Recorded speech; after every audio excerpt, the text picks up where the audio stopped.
We would like to welcome all of you to a special broadcast from the world headquarters of Jehovah's Witnesses.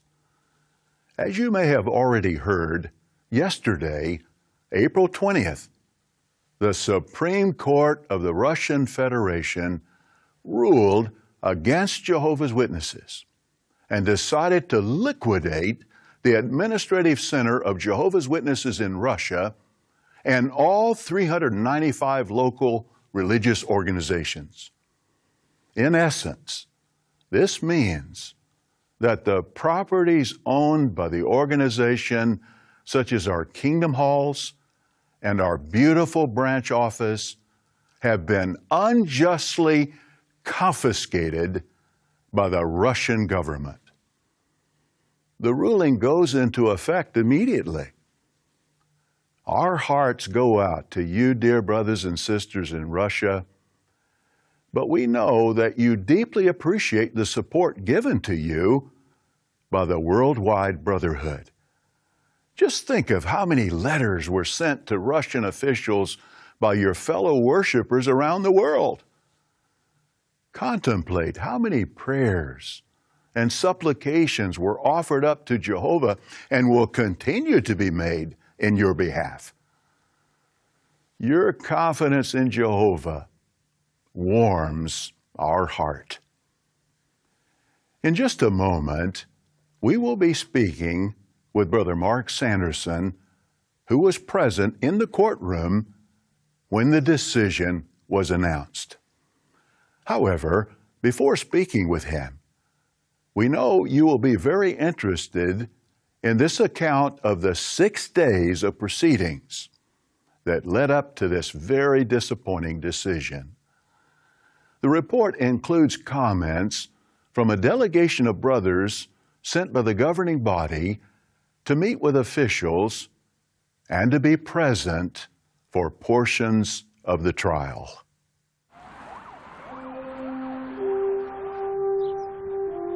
Well, the governing body assigned me to come here, not only for the trial that's to take place today, but also to try and see if we could do something to encourage our brothers here on a small scale.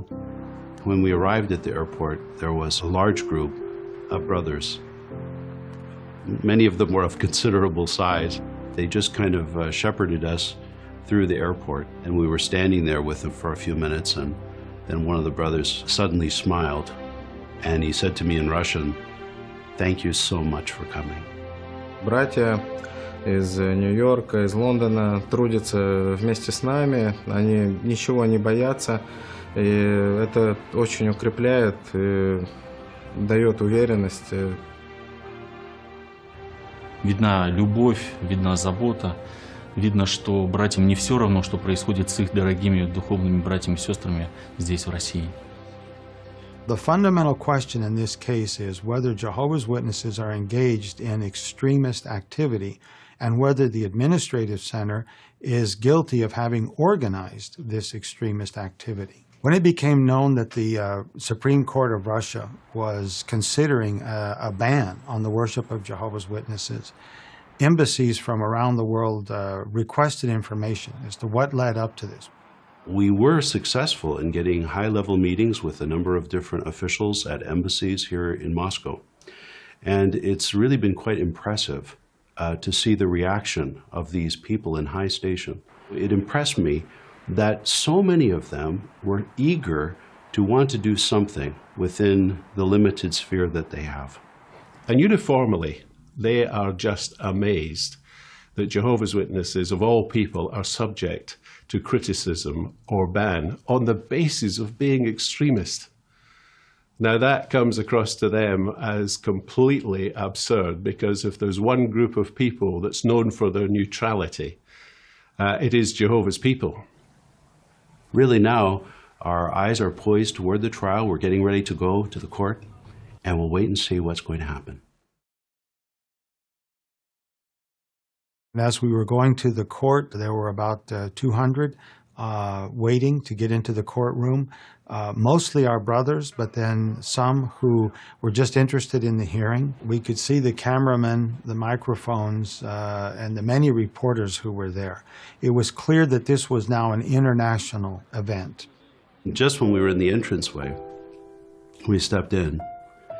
Here was a couple that I had met many years ago in Siberia. And here they had come all the way from Siberia to testify in the hearing, to be witnesses. We have 4 different brothers representing the administrative center. Each one would take the lead in arguing one motion. The judge would listen to what the brothers had to say, turn to the Ministry of Justice and ask, does the Ministry of Justice have any input on this? The prosecutor would stand, literally say 2 or 3 sentences, sit down, and the judge would say, Суд, выслушав мнение лиц, участвующих в деле, определил отказать. The brothers raised 20 motions that they wanted the court to hear. Of those 20 motions, the court granted only 2 of them to see how evidence that would exonerate us was not going to be allowed in the hearing. After seeing so many of them be dismissed, then you began to see, well, they really weren't going to take any of them seriously. For example, the brothers were able to show clearly that the congregations that had been liquidated were the result of planting of literature, and that this was on video, and that the Supreme Court would refuse to even see the video. And that was really our lasting impression, that this was a little bit of a sham. And it was designed to go through the formalities, but you got the sense that the decision had already been taken. At the hearing, representatives from many embassies were there, and as they listened to the court hear whether local congregations would be allowed to defend themselves, and to hear that the court said no, they were not going to be heard, these embassy representatives were appalled. And I thought it was quite interesting that when they saw how ridiculous some of the rejection of the motions were at the trial, there was a murmur of laughter in the audience, particularly when the judge cut off our lawyers when they were presenting the evidence of the planted publications. This to them is evidence that it's so absurd that you haven't got the real evidence to bring a charge of extremism, so you plant evidence. Although we were in the Supreme Court, they don't have so many formalities in the court as perhaps they have in other lands. And so the brothers were allowed to stand up and walk around. It, to me, had the atmosphere of a circuit assembly than being in a courtroom. I think it made the charge that's been brought upon us all the more absurd and ridiculous. Just so many came up and said how grateful they were to feel the support from the governing body, that they were not facing this situation alone. It occurred to me that it was really a small thing, to travel here, but for them it was symbolic. They felt that the governing body was there with them. Обращения были отклонены. Мы считаем, что этот иск абсолютно не обоснован, он сфальсифицирован, и речь идет просто о гонении на религиозные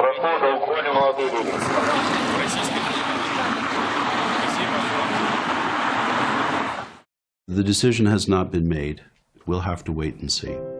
The government had only given us a 6-day visa, and so it was impossible for us to stay any longer. So our entire delegation, of course, with the exception of Brother Colin, we all had to leave the next day. But we had in our mind that we were going to go and strengthen them, but as is always the case, I think we were the ones who came away even more strengthened in our own faith. One 10-year-old wrote this note to the visiting delegation. Thank you for coming to support us and for your ministry. Sasha, 10 years old, Moscow. As we were leaving and saying goodbye to these brothers, there was not a dry eye among us. They were hugging Brother Sanderson and telling him, "This is the spiritual high point of my life." Something occurred in day 2 that was unexpected and surprising to us. Interestingly, the judge became very active, and he began to really question the Ministry of Justice. Why are you bringing this case?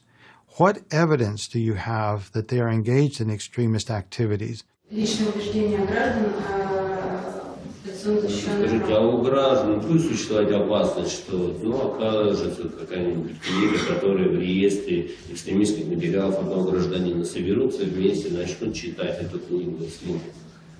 Нет ли угрозы, что они будут совершать уже уголовное правонарушение, такие граждане?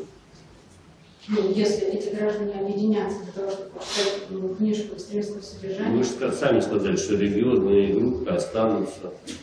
Да, но при этом не дается право изучать. Ну а по факту станут изучать.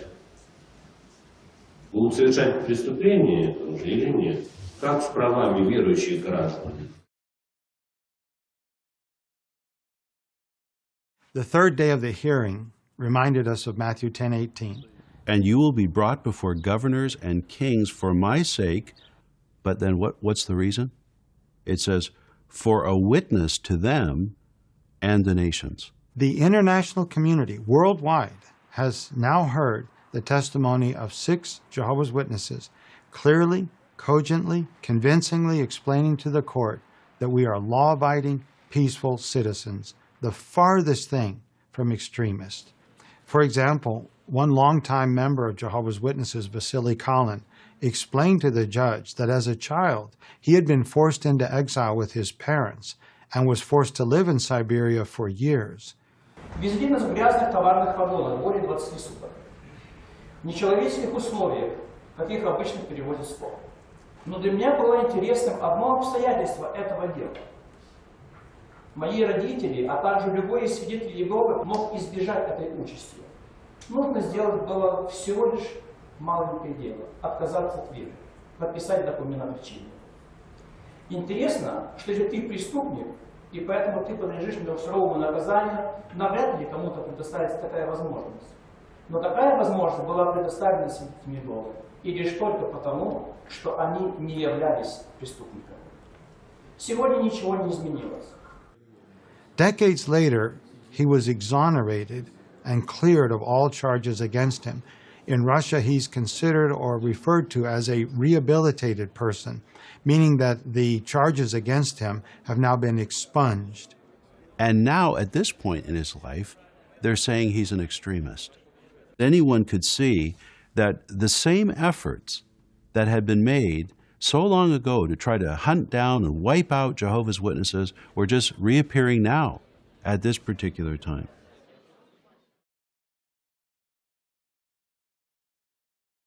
I was texting with one of the brothers at the Russia branch, asking how things were going. And he says, wow, they just announced that the court has been suspended until Wednesday, April 12th, the day after the memorial. And we were all we could hardly believe it, that the court is ending on a Friday, but being postponed until Wednesday. How wonderful. Мы все ликовали, потому что мы поняли, что мы сможем вечерю провести спокойно до решения суда. Это было ответом на наши молитвы.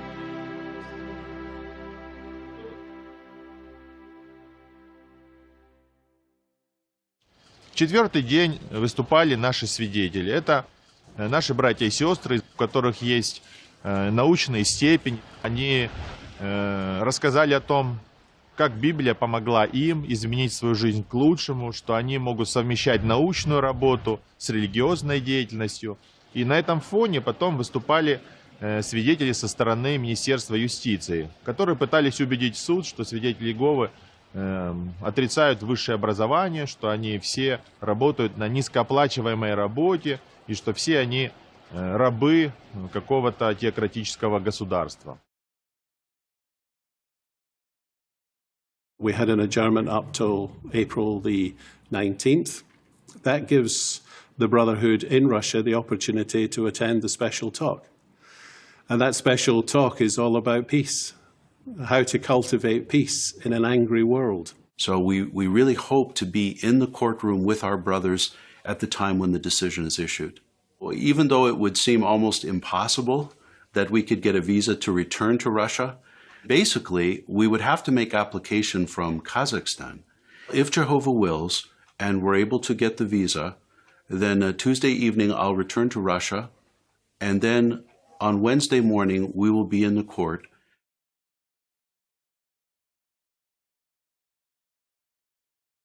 Brothers were hugging each other. At lunchtime, everybody was sharing their sandwiches with each other. The atmosphere of joy and love was unforgettable. The judge began to go through all of the evidence.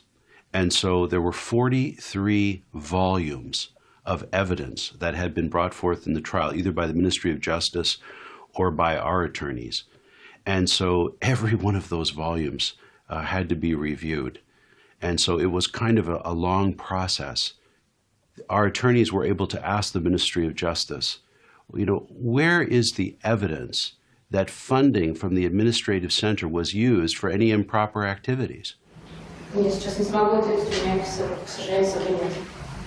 so the brothers came back, well, tell me how much money, how many rubles, how many kopecks were spent, to fund this improper activity. And we don't have any information like that. Мы уверены, что уже сейчас мы выиграли этот суд, даже до решения суда. Мы выиграли его духовно.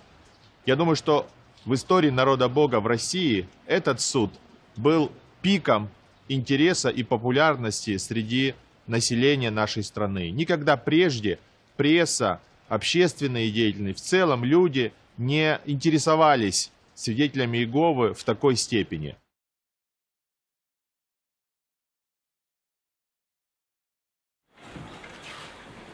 Оглашается результативная часть решения Государственной Федерации города Москва решил. Административное правовое заявление Министерства юстиции Российской Федерации удовлетворить. Ликвидировать религиозную организацию управленческий центр свидетелей Иеговы России и входящие в ее структуру местные религиозные организации. Обратить преимущество ликвидируемой религиозной организации, оставшейся после удовлетворения требований кредиторов, собственность Российской Федерации. Решение суда об удовлетворении подлежит немедленному исполнению.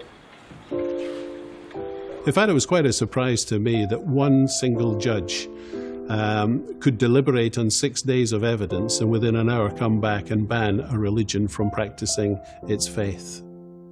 When one part of the body suffers, we all suffer. And that would be the feeling throughout the world, I'm sure. We will allow Jehovah, our God, to correct the injustices. We will continue to be peaceable with all men. We will never return evil for evil to anybody.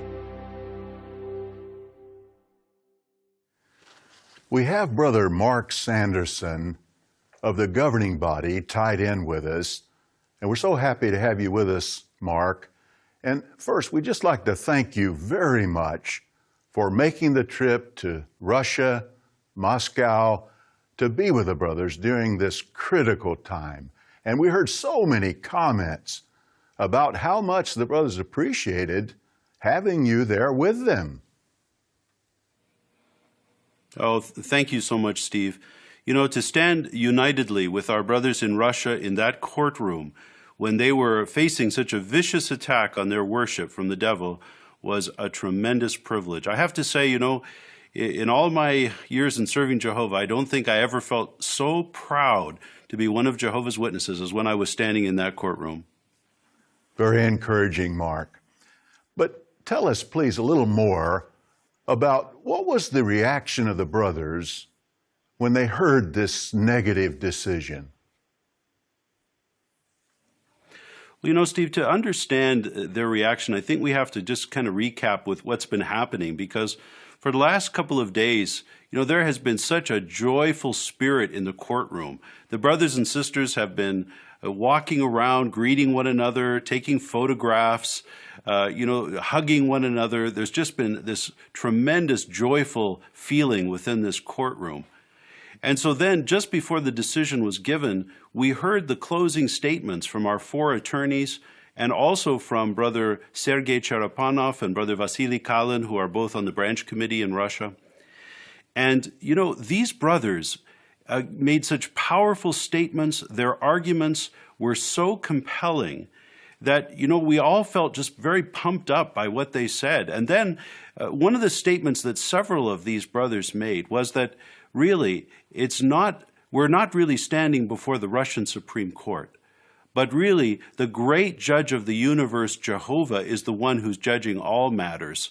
And they reminded everyone in that courtroom that everyone is going to have to stand before the judgment seat of God. And when we heard that, we all just felt so inspired, by those comments. Well then, after a few moments, when the judge actually issued his decision, and the brothers and sisters heard that it was negative, it was just totally silent in the courtroom. There was no outcry, there was no comment. Some of the brothers shook their head. I think we were just all in total disbelief that the judge could issue such an unjust decision after hearing these tremendous arguments from our brothers. But I have to say, although we were stunned by the unjust decision, there was no hint in that courtroom that our brothers are backing down, that they're cowering, or that they're going to give up their service to Jehovah. In fact, you could see that they were even strengthened by this decision to go on serving Jehovah faithfully under their new circumstances. Those comments, Mark, are so heartening to us to hear. But even though there was a negative decision, how would you say that a great shout of praise has gone up to Jehovah's name? Steve, I just keep coming back to what Jesus said in Matthew chapter 10 and verse 18. He said that we would be brought before kings and governors for a witness to them and to the nations. Well, that's exactly what's happened here. We have been brought before kings and governors, but what a tremendous witness has been given to them and to the nations. For example, we did this letter writing campaign. Our brothers participated all around the world. And then the news media caught on to that, and many newspapers and other media outlets reported on this tremendous effort to write letters to the officials of the Russian government. Then the delegation that was sent by the governing body to Moscow, we were able to meet with 3 different ambassadors from the largest countries on this earth. And these ambassadors, who are so difficult to meet with, welcomed us in. They listened to us patiently, and they showed that they had a very deep respect for Jehovah's Witnesses, being very familiar with our work, and really wanting to do things to help Jehovah's people. It was wonderful. And then consider all the media coverage that's been taking place on the court case day after day after day. And now we have a decision. And so now this court decision is going to be publicized by the media all over the world again. And still to come, we have our appeals that are going to be made in the Russian Supreme Court, in the European Court of Human Rights, with the Human Rights Commission. All of this is going to result in more publicity. And in the end, really, what can we say? Well, people who know Jehovah's Witnesses, people who have Jehovah's Witnesses as their neighbors, as their workmates, as their schoolmates, who really know who we are, when they hear these reports, they are going to immediately recognize that these charges are ridiculous and absurd, and they are perhaps even going to want to ask questions and perhaps even become interested in the truth. So even through this negative decision, Jehovah's name is being exalted and glorified in all the earth. That is so wonderful, Brother Sanderson, what you've expressed. And one thing that we're just so happy about is that the brothers were able to celebrate the memorial of Christ's death before the negative decision was rendered. I know many of us, I was praying and others were praying, if it be Jehovah's will. And of course, we always want His will to take place, but if it was His will, that at least they could celebrate the memorial in peace. And so that happened, and we're so happy. Yes, that was my prayer too. And really, when the decision was made to adjourn the court until the day after the memorial, we really had to see Jehovah's hand in it, because across Russia, now that all the reports have come in, we understand that only in 3 cases did the police come to a location where the memorial was being celebrated, but even in those cases they did not attempt to disturb the occasion. So we can say that our brothers were able to celebrate the memorial all across Russia in peace.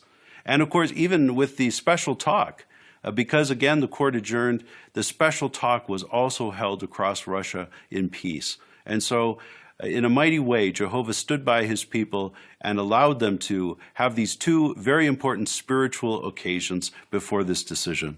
We thank Jehovah for that blessing, and we thank you, Mark, for those very encouraging comments, and we thank you again for representing the governing body there in Russia and supporting the brothers. We really appreciate it, and please travel home safely. Thank you so much, Steve. It was such a wonderful privilege to be able to be in Russia with our dear brothers at this historic moment. I look forward to seeing you when I return. And we would like to thank all of you for your support. You, dear brothers and sisters, gave heartfelt prayers. You willingly supported the letter writing campaign. For some of you, sending a letter to 1 or more of the 6 Russian officials came at a great expense. We commend you for your strong love for your brothers in Russia and for your loyalty to Jehovah's organization. But does the Supreme Court's decision against us mean that the letter writing campaign failed? Or that Jehovah did not hear our prayers? Absolutely not. It simply means that we have yet to see how Jehovah will maneuver events in harmony with His will. In the meantime, we are confident that our dear brothers and sisters in Russia will remain steadfast, and that Psalm 112, 7 and 8 will be true of them.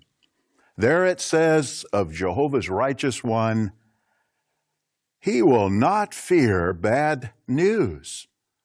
His heart is steadfast, trusting in Jehovah. His heart is unshakable. He is not afraid. In the end, he will look in triumph on his adversaries. As long as we're still living in this old system, as we have seen in Russia and many other lands, we can expect persecution for simply wanting to worship Jehovah in peace. But do we need to fear such persecution? No. Jesus Christ and the heavenly armies are ready to take the lead in defending Jehovah's people. We can rest assured that according to Isaiah 54:17, no weapon formed against us will have any success. And why? Because Jehovah is on our side. May we all continue to pray for our dear brothers and sisters in Russia, whom we love very much. This is JW Broadcasting from the world headquarters of Jehovah's Witnesses.